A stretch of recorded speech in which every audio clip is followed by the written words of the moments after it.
If you don't specify what you want, you won't get it. And if you specify what you want and you want it, which means you're willing to make the sacrifices necessary to get it, then the probability that you'll get it expands immensely. Now, of course, it assumes that what you want is within the bounds of appropriate reason, let's say, but you could also dream big, and there's always the possibility that'll work out too. Then they write for 15 minutes. Okay, your life is the way you want it to be in 4 years. What does it look like? And then we have them do the opposite, which is, all right, take stock of yourself for a minute with all your weaknesses and inadequacies and bitternesses and resentments and sinful tendencies, let's say. Now imagine that you let all of that go. Which little corner of hell would you occupy in 3 to 5 years? Why don't you write about that? And everyone knows where they'd go if they let themselves.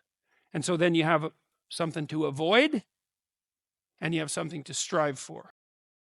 If you're aimless and goalless, then you can't elicit any positive emotion. And if your goals are fragmented, which is also what happens if you're aimless or your goals lack unity, if your goals are fragmented, then no given behavioral manifestation can elicit any dopaminergic reward because it's not a step forward to anything desirable. And so there's no positive emotion.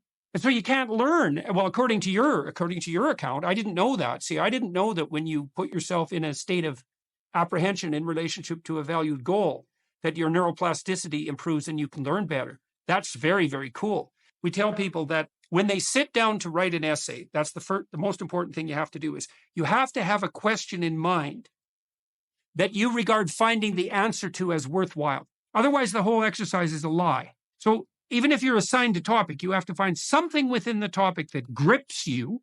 And then the writing exercise is going to be gripping because you're grappling with a real mystery. You need an ideal because you have nothing to aim at, but an ideal is a judge, and you always fall short of the ideal. So how the hell can you have the benefits of having an ideal without having the crushing blow that goes along with having the judge that always regards you as insufficient?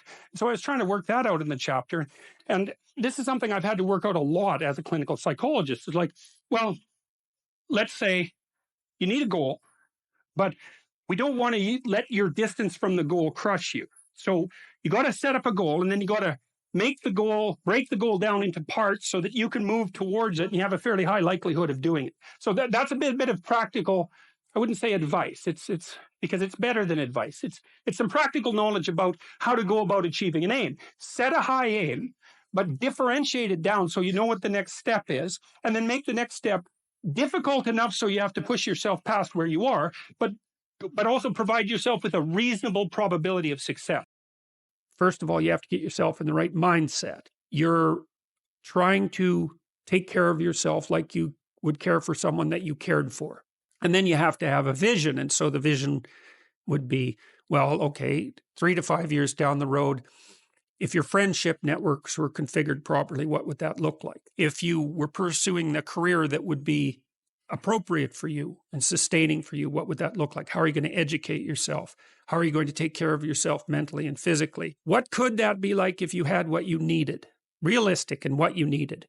Okay, now write for 20 minutes about what your life could be like 3 to 5 years down the road if all of this came together. And then now do the opposite. So imagine all your weaknesses and all the ways that you can go down the wrong path. And then imagine that gets the upper hand. Then imagine where you are in 3 to 5 years. So you can run away from the things you don't want. You should push yourself beyond your limits of tolerance in your 20s to find out where it is. How much can you work? How disciplined can you become? Like, can you work 12 hours a day? Can you work 8 hours a day? Can you work 3 hours a day? Like, flat out. Where's your limit? And how much work can you do and how much socialization? You should find out. Push yourself past and then back off to that point where it's optimally sustainable. It's good to think about that as a goal. It's like you're trying to discover what your limitations are when you're in your 20s so that you can hit that edge so that you can sustain yourself across the decades. You don't want to have too much fun, right? Too much fun takes you out. You know, it's not fun being the 40-year-old at the singles bar, precisely. So you want to make sure that what you're doing is age appropriate and you want to push yourself in every direction that you can, but you should be doing that with an aim in mind. It's like you're trying to make yourself into a better and more competent person. And so some discipline along with the fun is a good idea. One of the things I tell young men, well, and young women as well, but the young men really need to hear this more, I think, is that you should be a monster. You know, because everyone says, well, you should be harmless, virtuous. You shouldn't do anyone any harm. You should sheath your competitive instinct. You shouldn't try to win. You know, you don't want to be too aggressive. You don't want to be too assertive. You want to take a back seat and all of that. It's like, no, wrong. You should be a monster, an absolute monster. And then you should learn how to control it.